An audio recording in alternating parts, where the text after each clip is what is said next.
kabeerako amazima na bwenkanya. Ensonga esobola okuleetera wangambye oli musomesa sooka akalulu k'amazima a free and fair election ke katya abantu bategere kye tugenda okwogera ke kalulu akataliimu nga kabwenkanya nga temuliimu kyekubirira nga buli kimu buli muntu afuna bwe kibanga mukisa nga buli muntu afuna omukisa gwe gumu nga gwakyenkanyi mu buli ekikolebwa nga tewali muntu gwe basoosowaza ku sayidi yonna eka akalulu ke tusuubira mu 2026 era ffenna kye tusabirira naye ensonga ezimu eziyinza okuleeta akalulu ako obutakabwenkanya kubanga tulina abantu be tuyita ba stakeholders ab'enjawulo abantu ababeera mu kalulu kano ffenna abeesimbyewo abalonzi abakakuuma aba-electoral commission abakategeka abakuuma ddembe kati sayidi zonna zino ziyina kye ziyina okukola okulaba nga akalulu kano kabeera kabwenkanya naddala abagenda okukategeka biki bye bayinza okukola ne kalabika nga sikamazima na bwenkanya waliwo abantu be tuyita abalondesa ba presiding officers ne assistants baabwe electoral commission bweba teyegendereza nnyo emirundi egisinga tubadde tulabanga waliwo abantu be bawanga tebagwanidde kuba oluusi tebasomye kimala obanga tebabasomesezza kimala ne bagenda ne bakola ensobi oluusi nga zaakagenderere n'olaba nga abantu bakyusiza foomu zaabwe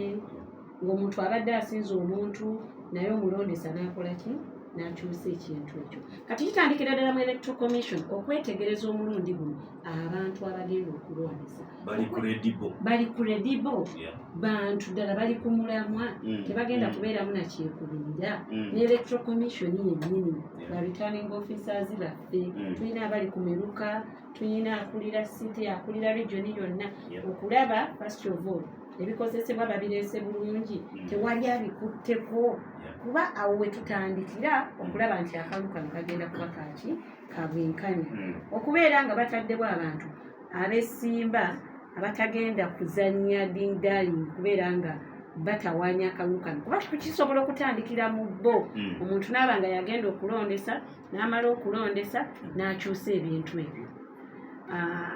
abo tubasaba bwe banaaba beekutte bulungi aba-electoral commission akalulu kajja kuba kabwenkanya bwe banaaba tebakakutte bulungi bo bennyini basobola okukadibaga nga bakigenderedde nga bayitira mu bantu abo bagenda okulondesa nabo kennyini waliwo kye tuyita bounty staffing n'osanga ng'olwo ne bataddemu ddugulu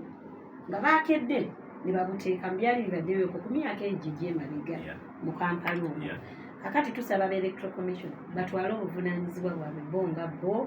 okuuma akalulu kano generally okumanaginga akalulu bulungi banaaba tebakamanejinze bulungi obutali bwenkanya bugenda kujja kubanga abantu bajja kukozesa eyo olufuolo muwaatu ogwo babba akalulu ensonga ey'okubiri okunoonya abantu abo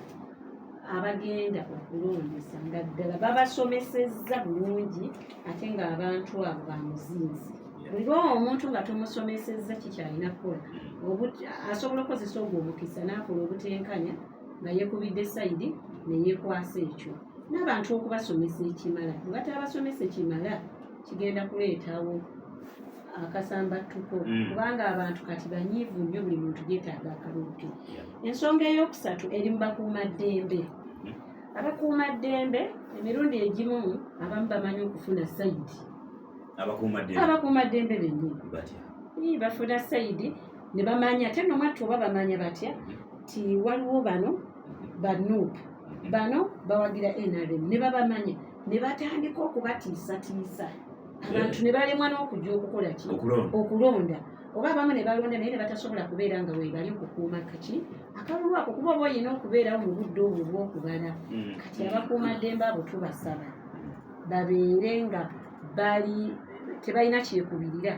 nga bamanyi nti bakolera Uganda yonna so si muntu kinnoomu kwekubira ki sayidi ekyo bwe batakikole ojja kulaba nga akalulu kano tekaliimu bwenkanya kuba kati Nansi akyakulembedde leesi y'abakyala nyina abantu bangi bw'oba nga tobawadde bw'obanga otandise okubatiisatiisa mpa kyakulabirako sigamba nti batandise bwebatiisatiisa naye nga bibadde bibeerawo bw'obatiisatiisa bangi bajja kutya bangi baleme kujja kukola ki kulonda ate obululu bwange bwesaleko ate ngende empangulire mu nsanvu zabadde alina okuwangulira mu 86 awalala we tuyinza obutafuna bwenkanya okugulirira abalonzi ekyo kiva mu bantu bennyini abeesimbyewo kati bambi ojja kwesanga omuntu nga ye mutuufu yalina okufuuka womanemu ku kyenjogerezaako kuba kyeneesimbyeko naye nga talina ssente nga waliwo oli si mutuufu naye ng'alina nnyo ssente agenda atandika okugulirira abantu abamu bajja kutendewalirwa bamuwa akalulu tebujja kuba bwenkanya kuba abantu bajja kuba tebakulonze lwa biki by'ogenda kukola oba bw'ogenda kubateeseza bagenda kuba bakulonze olw'okuba obawaddeyo akasente kakati nsaba abantu abo bonna benjogeddeko electoral commission abalondesa fe abeesimbyewo buli omu yeekyekinge nga tetunnagenda mu kalulu kano oba twagala akalulu ak'obwenkanya abantu basobole okufuna abakulembeze abatuufu ddala buli omu apulenge rooliye pozi naawala we kayinza okuba nga si kabwenkanya kijja kuva oluusi mu bantu baffe betwesiga betuyita ba agents abagenda okuuma akalulu omuntu osaawa omuntu nga yeesi oluusi omutraininze naye nga si mwesimbu ne bagenda omuwadde emitwalo 2 jakukumbira akalulu mpakyakulabirako oli najja n'amuwa emitwalo 5 n'atendewalirwa omuntu oyo abadde oluusi akwagala naye nga talina nnyo kigendererwa kya mu maaso kugamba nti kati tuli mu future tulina kulonda omuntu omwesimbu nyina okuuma akalulu kano buki bulungi kyekyo kyekugambye ti nakikobe aba agents abo nabo baleeta obutali bwenkanya n'awaayo foomu ne bagikyusa mu maaso ge ng'atakkiriza olaba obutenkanya we bujjiraawo osinze naye wafunye abamu bamanyi okwewamba ebyo byonna babikola yiga yeyampambi nga yiga tanaana kumulabako kakati obutali bwenkanya obwo mu kalulu busobola okuva mu nsonda ezo zonna zinjokeddeko ez'enjawulo kati nze nsaba busabi buli muntu alina okubeera mu kalulu kano bannaye tutunuulire Masaka City tutunuulire Uganda yonna omanyi bwe ntwala byoyogedde biri ku a free and fair voting nze ate nabuuza free and fair election is a process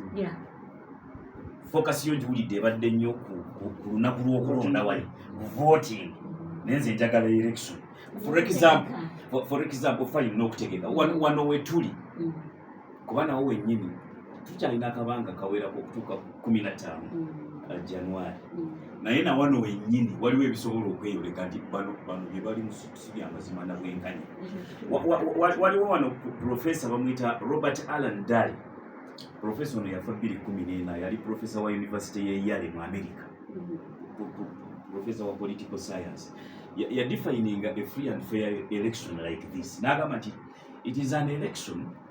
in which coercion is comparatively unknown. This definition was popularized politically by that professor. n'agamba nti a free and fair election involves political freedoms, one, and fair processes leading up to vote, a fair count of eligible voters who cast a ballot, a lack of electoral fraud and voter suppression, and acceptance of election results by all parties. Naye ke mbadde njagalamu nti an election that is free of coercion. Na defining a coercion, n'agamba nti it involves compelling a party to act in an involuntary manner through the use of threats, including threats to use force against the party or that party. It involves a set of forceful actions which violate the free will of an individual in order to induce a desired response. You know, byonna nga bwe mbyogedde mu fuutifuuti nyenzo birekayo mu fuutifuuti awo school fees wabawulirizaako. Have you seen any? Byonna nga bwe mbyogeddewa. Have you seen coercion going on? Kati watunuulira nga ekifaananyi ekitadde ku Uganda yonna naddala ku presidential campaigns beekubiddemuko ku sayidi. Kati tunuulira Robert Kyagulanyi Ssentamu agenda n'alonda ekifo kubanga bw'oba presidential candidate olonda ekifo n'obaga ku budde bwe butinja kuba mu kifo bwe kiti n'otuula n'abeelectoral commission katubeere ffe ku level yaffe bwe bwamemba bwa parliament batutuuza ne mukola campaign programs ezoki bulungi ne muzikkiriziganyako ne basayiningako ne bakubirako stampu naawe n'obeera ne kopi kiba kitegeeza nti omuntu oyo ekifo ky'abalonzi muba mwakikkiriziganyizzaako era tewaali badde ensonga lwaki ate yali badde agenda mu kifo ekyo kimwakkiriziganyako ng'electoral commission ate bamutaataaganya kakati awo baba beekubiddemu ku sayidi buli muntu yenna bamuleke kampuzemu honorable Sawia katugambe nti leero olagawo olwaleero ndi mu Samaliya gy'ogenda okuba olukuŋŋaana ekifo ekyo w'ogenda okubeera ani yakkiriza kakiiko ka byakulonda oba aba byakwerinda kakati akakiiko k'ebyokulonda ffe kaatuyita ne tutuula buli muntu n'okuba puroguramu eyo ne bagikwata ne baziteegeka wamu mwenna nga weemuli ne bazikwanaganya oba bweyinza okugamba ne mukkiriziganya mwenna nga bwe mwesimbye ku kifo ababeerawo baba beesimbye ku kya bwa pulezidenti bonna batuula oba gwe tosobodde ng'omuntu n'oleeta agent wo ne mukkiriziganya ku puroguramu eyo kitegeeza puroguramu eyo eri mu mikono gy'electoral commission naye ate n'abasecurity babeeramu okumanya nti ku lunaku bweruti ne bweruti Nanyonga Sawia ali mu Samaliya mu kifo bwekiti ate ekirala kye baakoze ku luno eky'emulembe mu muluka obeeramu omuntu omu kati nga ffe wano mu Masaka tebakkirizaayo muntu mulala kitegeeza ki ti ne bw'oba ow'ebyokwerinda tolina bw'ogenda kugamba nti ate mbadde mprotectinga bwe nti ne mugaana ave wano mu kifo olw'okuba babadde bagenda kulwanagana ate batya nga mu muluka alimu yekka kati nabwe ekyo kyekababeera abo babeesimbye ku bwa pulezidenti nze naalisabye buli muntu nalabye nga Kyagulanyi bamunyigirizaamuko mu bifo ebimu buli muntu bamuleke nga puroguramu ye bwe yagikubi wabula ate buli muntu bamuwe security kuba buvunaanyizibwa bwabwe ate ne electoral commission ngisaba eprotectinga abantu baayo baffe kati tuba bantu baayo security bw'eba ekuyingirira ng'egenda kutaataaganya puroguramu zo electoral commission eyimirirewo egigaye bannange Nanyonga Sawia ali Samaliya ku lunaku bweruti ku budde bweruti mumuwe security kambuze nti singa wabaawo okutaataaganyizibwa mu nteekateeka zo bwenga eyeesimbyewo katuge nti ab'ebyokwerinda be bakutaataaganyiza weekubirawo enduulu era mu babyakwerinda abakutaataaganyiza mu kkooti oba mu electoral commission kaakati yombi ogendayo bw'oba oyagala ekintu ekyo kiveemu bulungi statement yo ebeere sound ng'ate eri clear ogenda mu electoral commission n'ocomplaininga n'ogenda ne ku poliisi n'oreportinga newankubadde ate bebbo bennyini abakutaataaganyiza yes oba olina okugenda kuba omuntu ajja kubuuza yes wakomye ku electoral commission wakoze wa statement yonna ogendayo era ndi mukakafu nze kampeyini zange ezasooka zaali mu muluka gw'ekatu mukyala gwe neesimbyewo naye namere najja ng'alina kubeera mu kimanyi naye najja ate yombi nagendayo nendipootinga ne boogerako naye yes naye ngaekyo n'ekirala kyenjagala okwenfasayizinga ffe nga abeesimbyewo naffe tumanyi abantu abamu bamanyi okwagala okulumba ate abantu abalala ng'oggyeko security oli n'ayagala akulumbire ddala ajje mu muluka mw'oli naye kye nasinza okutegeera nti oluusi baba amaanyi bagawulira nga mangi kati nze Mungu mwebaza nti ndi mukkakkamu bonna abajja bagezezaako okundumba mmeruka gyendi sibanyega nze neeyongerayo na puroguramu zange naye ate ku levo y'obwa pulezidenti nsaba abakuumaddembe babeere bakkakkamu batukuume bukuumi baleme bantu batateaganya ne electoral commission wano mu Masaka city ebadde egezezaako okukola obulungi bwe twatuula puroguramu buli omu ne bamuwa puroguramu eyiye babadde bagezaako okugoberera naffe bannaffe ababadde batukyankalanya bw'obakubira nga boogerako nabo ne bamugamba omuntu olina kubeera mu muluka bwe guti va mu muluka tewali babyogera ng'ebyobuntu omuntu n'atereeza tewali sofa tewali penalty n'emu gye baataddewo Okay. naye nga nalirowoozezza omuntu singa alinsistinga n'abeera ng'asumbuwa banne baalimuwadde penalties Mu nkuŋŋaana gye mubeera mu bifo gye mubeera ab'ebyokwerinda mandeeti yaabwe etandikirawo ekomawo. mandeeti yaabwe Ekintu ky'ebyokwerinda kino mpulira nga one kiri credible okutunuulira ab'ebyokwerinda, they have all the right okukuuma ebyokwerinda. However nga kali koyogedde nti abaagadde okuteekinga sides era basobola okukozesa mandeeti y'emu eyo